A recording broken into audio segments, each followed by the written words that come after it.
قارة آثورنا، القارة اللي بتحكمها إمبراطورية التحالف المقدس، وطاعة حاكمة القمر روسيا هو الحجر الأساسي فيها.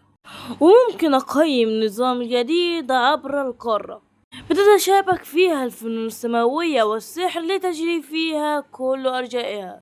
وبعد كده بننتقل لمشهد عند أكتر من شخص، وهو اللي بيكونوا قاعدين حوالين الكتاب بيحاولوا إن هو مش يتفتح بكل الطرق، وبين كده الكتاب دوت قوته جبارة.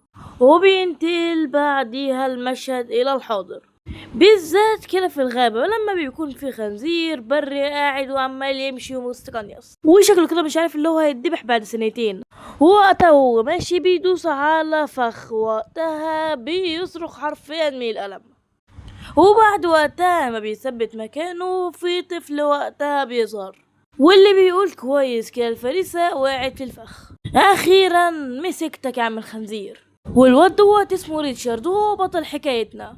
بس بعديها سام بيجي من بعيد وبيخترق وقتها جسد الخنزير، وعيلتين بيقول العيال اللي معاه اللي هم يطلقوا السهام. ريتشارد وقتها بيقول انت عاوز تسرق فريستي يا بيرو. وقتها بيرو بيقول ان انا اساسا اللي اطلقت السهم على الخنزير، فازاي دوت يكون سرقة؟ وبعدين الكل شاف اللي انا هو اللي رمى السهم، وبيقول له عشان انت هنا عملت له فخ فكده بقى بتاعك. وبعدين اساسا الفخ بتاعك بيستخدم صيد الارانب مش الخنازير دي. ريتشارد بيقول له طالما انت كنت عارف ان انا طالع اصطاد الارانب فانت ليه جيت لهنا؟ صاحب بيرو بيتعصب من كلامه، بيقول خلي بالك من كلامك، انت فاكر ان احنا جينا وراك عشان نسرق فرستك يعني؟ هي بيقول لي ريتشارد اللي هو يسكت عشان بيرو هو اللي سقط الخنزير، وكده الخنزير بقى بتاع بيرو. ريتشارد وقتها بيقول لا طبعا الفرسة دي بتاعتي انا. هي وقتها بيمسكه وقتها بيكتفه على الارض هو الشخص اللي معاه. بس وقتها ريتشارد لسه بيكون قاعد بيقاوم، فبيرو بيقول له انت بتجرؤ كمان على مقاومتي. فوقتها ريتشارد بيقول ديت فرستي والموضوع واضح. فوقتها الواد بيتعصب وبيضربه بطنه. ووقتها بيرو بيقول له تاني انا هسألك كمان مرة، هل هتقاوم تاني؟ فريتشارد بيقول الفريسة ديت ليا انا ولوحدي. بيرو وقتها بيتعصب اكتر وبيقول وقتها اللي معاه انهم يضربوه، هو كده كده هيستحمل المسؤولية حتى لو كان مات. وبعديها في بيت ريتشارد بتكون امه قاعدة بتعالجه، فبتسأله وقتها عن جراحه، فبيقول لها اللي هو انصاب لما يجي يصطاد الخنزير. فبتقول له طب ثواني كده وهتتعالج دلوقتي. هو ريتشارد بيتعالج من جراحه وبيقول له أم شفتي بقى، وهو يعني جرح بسيط مش هيكمل حاجة، بس امه وقتها كانت مخبيه عنه حاجة بس دلوقتي جاية تقولها له. فام ريتشارد وقتها بتقول له مش انت كنت عاوز تستخدم السحر زيي؟ انا النهارده اعلمك. وقتها ريتشارد بيتفاجئ وبتكمل كلامها وبتقول ديت هي هدية عيد ميلادك العاشر. ريتشارد وقتها بيتحمس وبيقول دلوقتي ما حدش يقدر اللي هو يتنمر عليا. فام ريتشارد بتقول له مش تفرح كتير عشان تعلم الحاجات ديت الموضوع صعب. ففي قارة أثورنا الكل بيستخدم الفلوس السماوية بس عشان تورثها، فديت حاجة صعبة، ودوت عشان قوة زي الظلال والشياطين محظورة بين الناس، وعشان كده مش كنت عاوز أعرضك للخطر. اما دلوقتي فانت لازم تتعلم، وفي شرط معين عشان وقتها تستخدم السحر دوت وهو تعلم اللغة القديمة. فوقتها ريتشارد بيستغرب ايه اللغة القديمة دي، فبتقول له ليه حاجات كتيرة كده انت مش هتعرف تفهمها. بس وقتها بتستغرب لما هو بيتكلم باللغة القديمة، فبتقول له وقتها ازاي انت ازاي عملت كده؟ مين اللي علمك اللغة القديمة؟ فبيقول لها ليه كانت مكتوبة في كتاب. وقتها بيطلع على الدور اللي فوق عشان ريتشارد يوري لأمه الكتاب اللي هو وراه. وقتها بيشاور لها على كتاب معين بين كل الكتب، فبتقول له انت متأكد ان انت فهمت كلام الكتاب ده؟ فبتقول له انت حظك بقى كويس، انا اساسا كنت عاوز اديك الكتاب دوت كهدية. فبيقول لها هي دي الهدية؟ يعني عشان خاطر كنت مفكرك هتدينا حاجة اكتر متعة ولا حاجة. فبتقول له الكتاب دوت كتبته الحكيمة القمر اولوسيا بنفسها. وقت ريتشارد ده بيقول انا اساسا قريت كل الكتب اللي موجوده هنا، بس الكتاب دوت لسه فاهم معانا من كام يوم. فهم بتقول له الحكيمه بتعترف بيهم هم اللي بيقدروا يقروا بس الكتاب ده، فلوسيا بنفسها اختارتك. خلاص بقى طالما الحكيمه اعترفت بيك فالنهارده يا ريتشارد هتحصل على قوتك، بس خلي بالك ومش تطلب كل اللي انت عايزه. ودي كانت اشاره منها ليه واسمعك كمان يا ابني.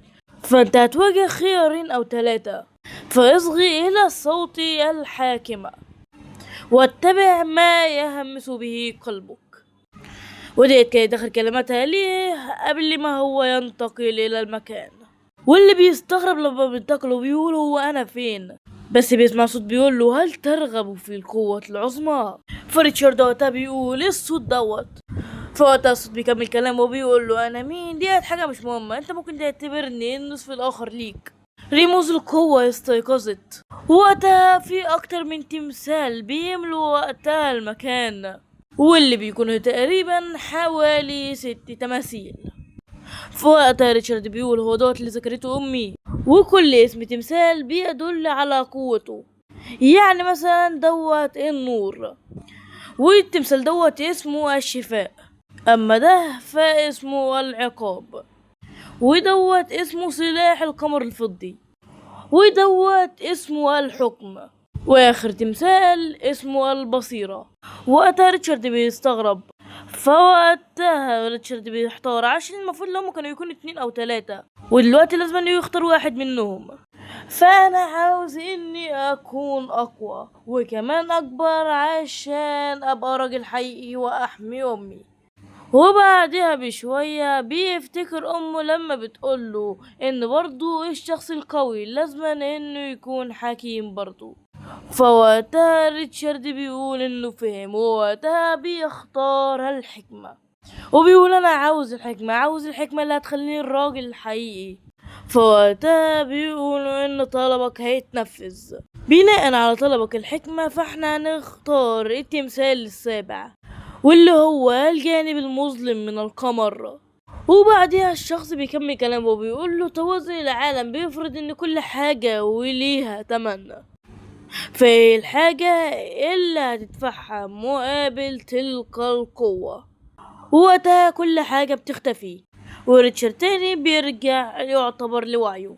بس الغريب في الموضوع لما امه بتيجي وقتها اللي هي تناديه وبتيجي تحط ايديها على كتفه، وهو وقتها بتاخد الصدمة وان ريتشارد متحول لحاجة شبه كيان من الظل. فوقتها امه بتستغرب وبتقول مش دوت مخلوق من الظل. اما ريتشارد فبيكون في منطقة اللاوعي بتاعته، واللي بيسمع حد وهو عمال ينادي على اسمه. وقتها كان اللي مسيطر عليه بيهجم على امه، وقتها امه بتقدر ان هي تتفادى الضربة. فوقتها بتقول ازاي دوت حصل، ازاي اساسا دي حاجة ممكن تحصل اثناء استنارة إلوسيا. هو ممكن ان دوت كله ما كانش اساسا من إلوسيا.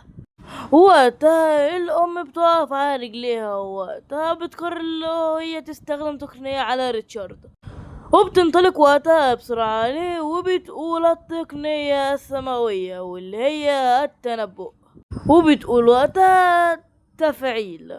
وفي اللحظات ديت بتخش جوه المكان اللاواعي لريتشارد، واللي حرفيا وقتها بتاخد صدمتها، وده بسبب مخلوق الظل دوت، واللي وقتها بتشوف ريتشارد، فبتحاول وقتها اللي هي تنادي عليه. ووقتها راسها بيوجعها عشان دوت هو الحد الأقصى اللي ممكن تشوفه.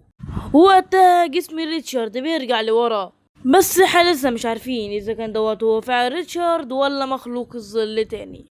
وقتها الأم بتقول إن عالم السحر دوت هو عالم بين عوالم كثيرة فيها الكثير من مخلوقات الظل، واللي بتروح عند كل عالم عشان تفسد وتدمر فيه، واللي للأسف كانت وقتها وصلت لعالم البشر. وبعد محاولات كتيرة من البشر قدروا إنهم أخيرا يفوزوا على تلك الأرواح الشريرة.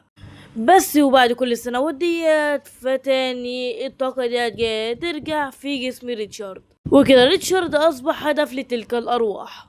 والموضوع لو ضلوا كده ففي نهايتين مفيش تالت ليهم، يا إما جسد ريتشارد هيتدمر، يا إما سيتم الاستيلاء على جسده لبقية حياته. هو دوت أساسا يا ترى هو عقاب إلوسيا؟ لو أنا كنت شلت اليد اليمنى لإلوسيا لما كان كل دوت حصل. فبتقول انا مش هخلي ريتشارد يقع في خطر، فبدنا وقتها اللي هي تدور على حاجة كده لحد ما اخيرا بتلاقيها. ووقتها بتقول مع انه عدى 10 سنين، فالشخص اللي ممكن يدمر البلاط الملكي هيكون اكيد قادر اللي هو يتعامل مع مخلوقات الظل. وبتكتب وقتها كلام كتير على الورق، ووقتها الورقة بتشع نورا. ووقتها بتقول الضوء كده كده المحتاج دوت هيروح لصاحبه. وقبل 11 عاما بيكونوا وقتها إيلين وأبو ريتشارد موجودين في حرب. وقتها أبو ريتشارد بيقول لإيلين ليه تاخد ريتشارد وتجري من هنا، عشان دوت هو الطفل الوحيد عندهم وهو مستقبل عائلة لاكاموند. بس وقتها لين مش بتكون راضية، بس ما بيكونش عندها غير خيار تاني وفعلا بتعمل اللي هي قال عليه.